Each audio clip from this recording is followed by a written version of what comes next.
white lies, critical race theory, and racism as a problem of not being white, rejecting responsibility for the state of race relations, and seldom admitting white privilege, written by Jim Colajuta. Read for you by Chloe Jacobson. Chapter 1. Critical Race Theory.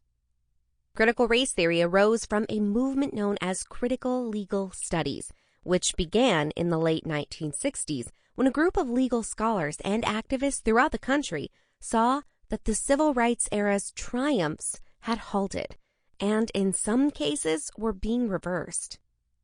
Following the civil rights movement, the country began to protest school integration, housing discrimination, and other forms of discrimination. However, the outcomes of these instances did not reflect a fundamental shift in our socio-political fabric. In reality, rather than assisting in the deconstruction of discrimination and racism, the law may have worked to preserve or perpetuate them. New ways and theories were required to deal with the colorblind, subtle, or institutional kinds of racism that were to emerge, and an American public that seemed to be growing bored of hearing about race. Reframing the outcome of civil rights lawsuits was the early foundation of critical race theory.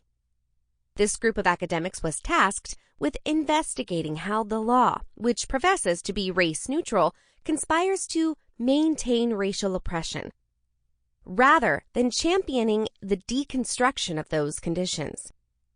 For the first time, critical race theorists have looked at the entire superstructure of contemporary legal theory and doctrine from the perspective of the law's involvement in producing and maintaining social dominance and subordination.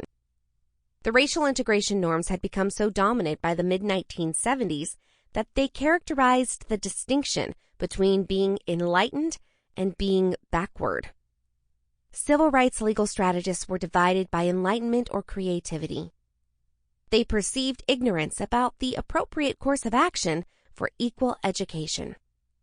Understanding the principles and beliefs that have influenced and informed critical race theory can help us comprehend the dynamics of racism and white privilege.